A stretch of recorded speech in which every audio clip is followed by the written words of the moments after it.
batting is so strong, especially at the Wankhede. I don't see them, having any challenge reaching up to 180, 200 on a normal basis. But if they score Mhm. that, does this bowling attack have the potency to stop opposition teams? Will be an interesting one, Top right? The 8, as batting we is. said, right? Very strong top 8. But the 9, 10, 11 are all uncapped players. That is something very surprising because you see most of the IPL teams as we go and preview more teams. We will have two internationals at least.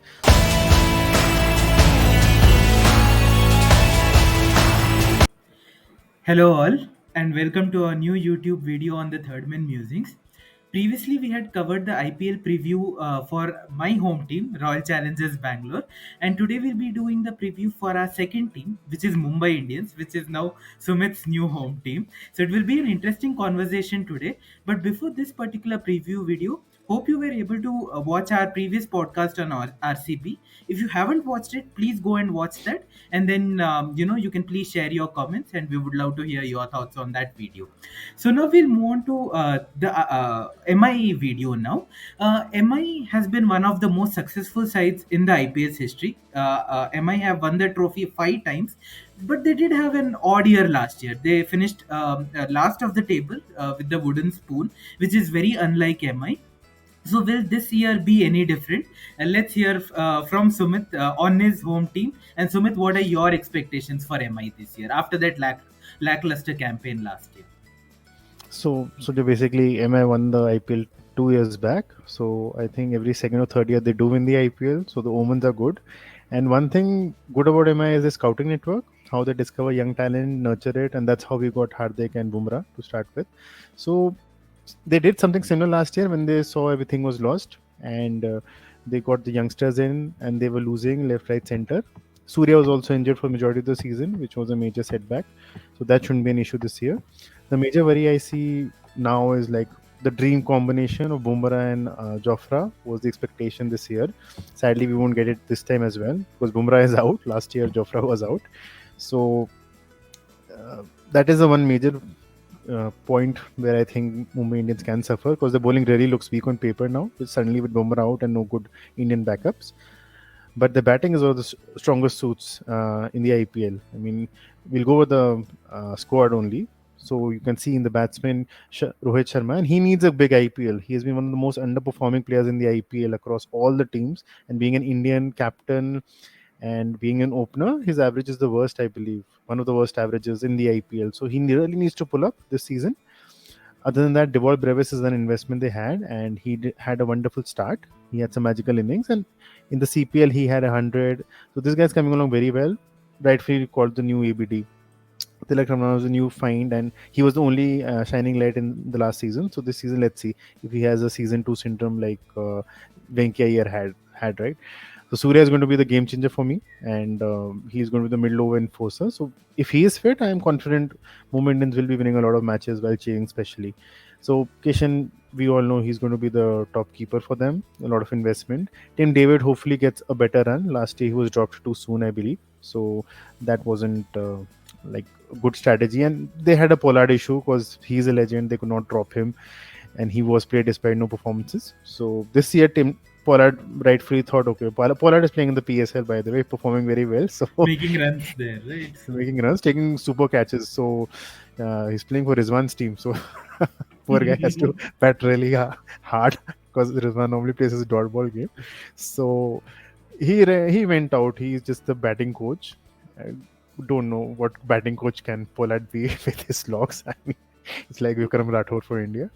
And Tristan Stubbs is like your new upcoming youngster, the most expensive player in the South African Premier League, which they had recently. So they're really well stocked in terms of backups and youngsters and experience. So the batting is the best in the IPL. Now coming to all rounders, we have the biggest buy of the auction, where it was Sam Curran, but after that the hype around Cam Green was so real, and I did not expect him to go to Mumbai Indians. So were you surprised with the price tag, and do you think he brings that value?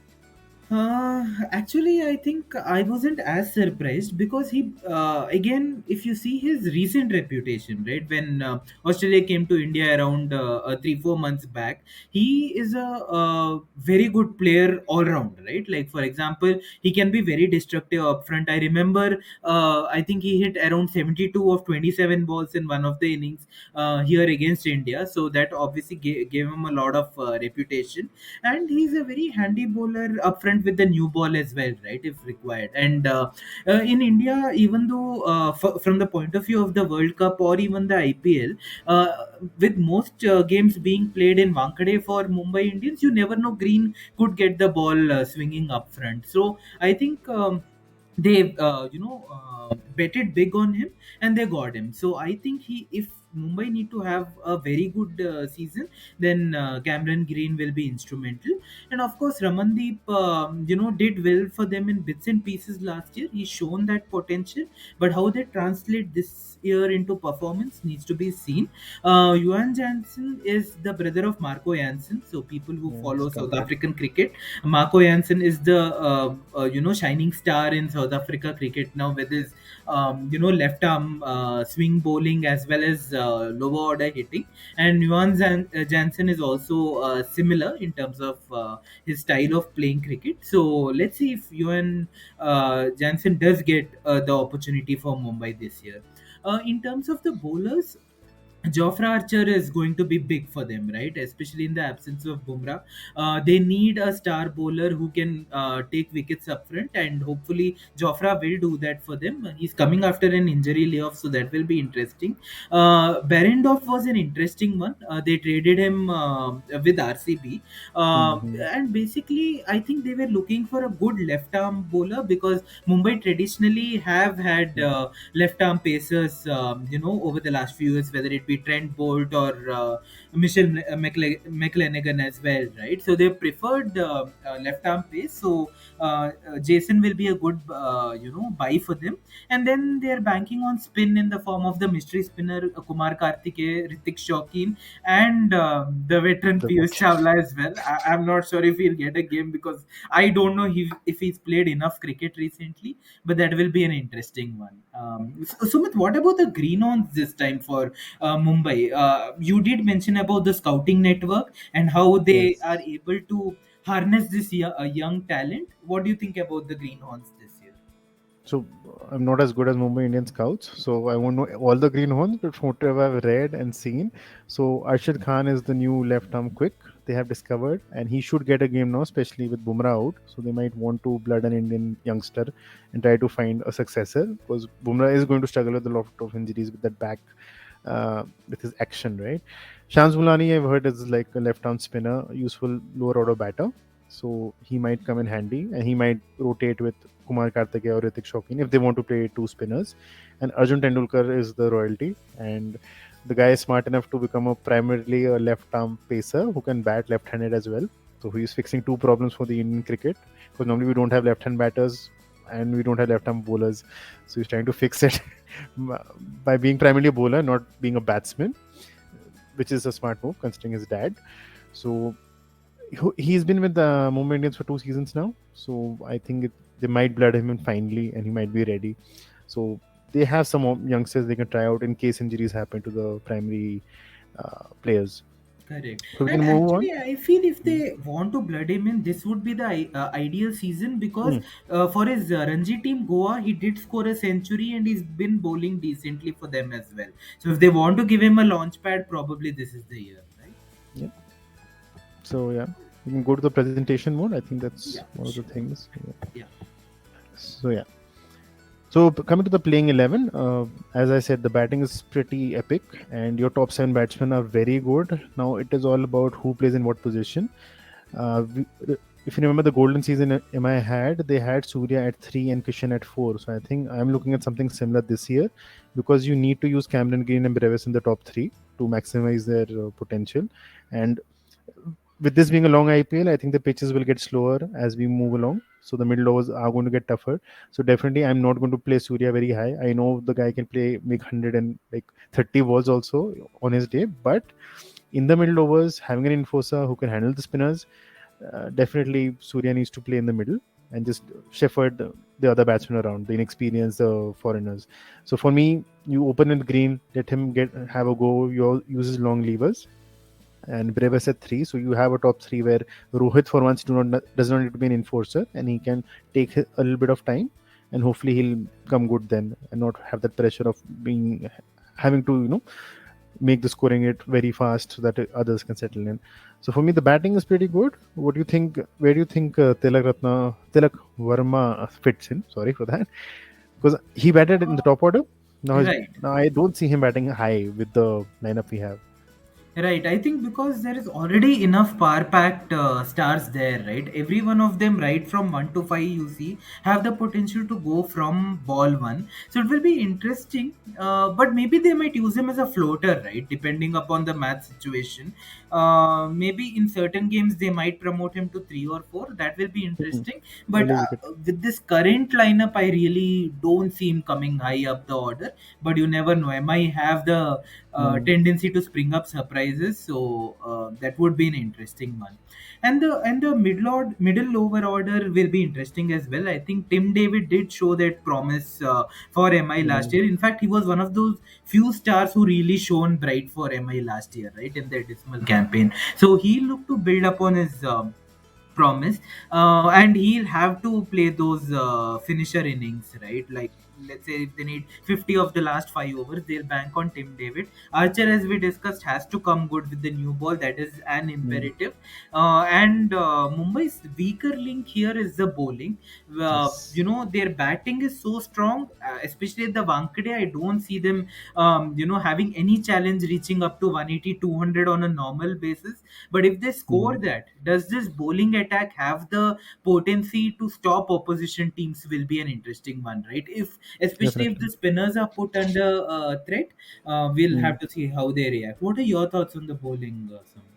So the top eight, as we said, right, very strong top eight, but the 9, 10, 11 are all uncapped players. That is something very surprising because you see most of the IPL teams as we go and preview more teams. We will have two internationals at least. So that's where I think they did play a combination of Ritik and Kumar Kartikeya last season. So this year maybe they try Shams Mulani if they want to. And if the youngsters are not having good season, they go back to Piyush Chawla. Maybe that's why he's in the squad, besides being a lucky mascot.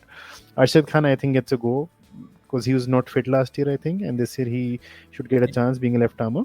What I see potentially as a move is you they drop Revis, although they love him, but I think for the balance of this side they might have to drop him, considering the batting is so loaded, and you play Ramandeep at seven because he did the job last year. He was trying to be a Pandya for them, bowling 2 overs and then just coming and slogging, and then you get an option to play another foreign bowler, which is Berendorf, Berendorf in this probably. case. Right. So then they go with their favorite combination of two pacers and one Indian fast bowler, and then and one left arm pacer at that. So I think they might go. I think they'll go down this route in the first few matches, and if they lose, like first match, I'm assuming Mumbai will lose as per tradition, because that's the It's good luck against charm. RCB, by the way. So that will Oh, be that's not good interesting. news. Okay, that'll hurt me. But So we'll okay, pitch against each other in the first game itself. okay. Well, that's not good, but it's okay. It's a good omen. So lose the war, lose the battle, win the war. So yeah, I'll go with that then. RCB can use a win after women's IPL experience. I think if they start losing the first match, I don't Oh, know how that's a many matches sore they'll point go. right now. But Kohli did give an inspiring speech, I think, on YouTube. There was a video very inspired. I think, did they win after the speech or beforehand? Yeah, they I won don't know. after that. The match Arey. was right in the evening after the speech, and RCB went on to win that particular match. So hope his motivational Kohli's words propel them for the next couple of games as I hope it propels them to the men's team as well. they they are well. consistent, but yeah, let's see if Kohli can motivate them this time. So yeah, this is let's see. They will go with this, but I think if they lose, then they'll go with your more balanced side and sacrifice some of the batting. So coming to impact players, now these are the players typically everybody would go for a Rohit Sharma because we know he's important. But these are players who I think are really going to be important for the top four chances, and they need to come good. So first one would be Sky. So Sujay, your thoughts on that? Yeah, I think Surya is going to be a big impact player for them, right? Last season, because of injury, he had missed a few games, and you saw the impact that it had on the team, where the team lost many games. And we know, right? He's a master in the T20 game. He's India's best batsman right now in In the T20. T20 game, even though he's not mastered the other formats. But in Mm. T20s, he's almost like the Bradman of that format now, right? With his tendency to innovate. So he will need to be that middle order enforcer for MI. If he has a poor season, I really don't see how Yeah. this team can make it in the top four, right? Because then they'll be very top heavy and there's nothing virtually in the middle and lower order. So he'll have to come good. Sumit, your thoughts on Tim David? How big So, of an yeah. impact will he need to have this season? So he's going to do the job that Pollard did successfully when he was in form, not the Pollard of last 2 years, who like batted once in I think 7 8 games. So he's taken up the responsibility, and when he got the longer run at the end of last season's IPL, he did give you some innings. So definitely with his all over the world experience, he plays in every league possible. I think so. This guy is like as good a replacement as you can get for Pollard. So Pollard served Mumbai Indians for I don't know 14 years Close or to, what. yeah, Yeah, yeah. 12, 13 since the years. beginning of time, Yeah, except the first season, he came from yeah. the Champions Champions League. I League, remember. right? Yeah. So another good 10 years, this guy can provide to MI if he settles in. So very important for finishing touches because the batting Mumbai traditionally does not bat. With they don't play bowlers who bat a lot. In this case, they do have a Tonker and Jofra for a change, but the epic Mumbai side I remember had only 7 batsmen with the Pandya brothers ending at 6 7. So they don't depend on the bowlers to bat. They just provide support, and the finisher does the job. So I expect David to come good and justify his price. And coming to the last impact player, I think fairly obvious. It's going to be Yeah, Jofra. and that has to So be Jofra Archer. Uh, Again, now this bowling is so thinly stocked that Jofra Archer is like a demigod there, right? Almost like the other players will yeah, look up to him to deliver the goods. And MI, if they had the power, they would have even wished for Jofra to bowl 5 or 6 overs each game, right? But unfortunately, yeah, that can't happen. But those 4 overs are going to be key. Don't gold be dust. surprised Mm. if opposition teams might try to play him out and then attack the rest of the 16 overs, right? Because if Archer Yes, gets 2 or 3 wickets up front, then he does the damage. So he'll be critical. Only problem for him is how can he go back can to he his play prime, 14? like how Yeah, he was before injury, or will we see a different Jofra Archer? So that will be definitely. interesting to see. So, Sumit, one point, I think they have still not named the replacement for Jai Richardson, right? Who's got injured. Yes. Oh yeah, that So was a good there point. could be another pacer who could be coming In, in, overseas pacer. definitely, one foreign pacer they have, and Jai Richardson they bought for 1.5 crores, so the decent money. Correct. So they should get one more backup, and they do need a backup. I mean, Archer is coming back from an injury, and he's playing all these games for England. I know right now, but even ECB would have given some instruction that this guy should be rested in between because 2.5 months of IPL. After that, they want him for the World Cup, right? Right. So I don't know how Mumbai. That's something with Ambani has to. Ambani and ECB are going to have a lot of conversation. Like, and I know Ambani should win those, but let's see if Jofra can get some sort of rest. Otherwise, if he gets injured here, it's going to be very bad for England. So yeah, I think the bowling is very weak, as you said. Let's hope that replacement for Jai is some decent bowler who Right. can probably bat a bit as well. And then you can play him and Jofra, or if Jofra gets injured, then you play that bowler and Berendorf. So there are that bowler will get a lot of options. Mm-hmm. Spinner like Adam Zampa we discussed might be also, but I don't see them able to fit in so many spinners. So and Correct. batting they don't need any foreign batter now for sure. Correct. They're more than stocked. So let's hope they chase a lot of matches. I think then Mumbai is safe. But if they're bad, I think this bowling is something like what happened in the Rajasthan Royals when Jofra used to play for them. So everybody blocked out Jofra and they killed every other bowler. So something similar I foresee for Mumbai. Now let's see. What do you think in terms of chances? You see top four? Again, depends on how many games they win in the Wankhede, right? Because traditionally, Mm, whenever Mumbai have won and have had victorious campaigns, Wankhede has been like a fortress for them, where they have won almost 5 games out of 7 games, right? Correct. So this time, and remember, folks who are watching this podcast, that after 2 or 3 years now, the IPL is moving back to a home away format, right? Because and that will mean that there will be 7 games at Wankhede and 7 games away. So if I feel, Sumit, if they have a good run at the Wankhede, they should make it through. This batting order I feel is very powerful, and that should propel them to the playoffs. But as we have discussed over this video also, it's only the Mhm. bowling that is the Achilles heel. If the bowling gets exposed, then they might not make it to the playoffs. But if I see it objectively, I think they should Mm. be able to make it to the playoffs. Yeah, Your thoughts? I'll go with the law of averages. They Right. normally have very bad seasons and then they suddenly come back to win. So these are one of few squads who believe in making a squad and growing their players. So I think this is the year the maturity has to come through. And I think one important point we missed out is the impact player. So they will be able to play one extra bowler at all times, and then the greenhorns we discussed. I think one of them will be coming in because the impact player rule is very. It is for more exposure to more Indian players, so they can get any Indian bowler in, and then they have 5 6 bowlers to start with, and then let's see how they perform.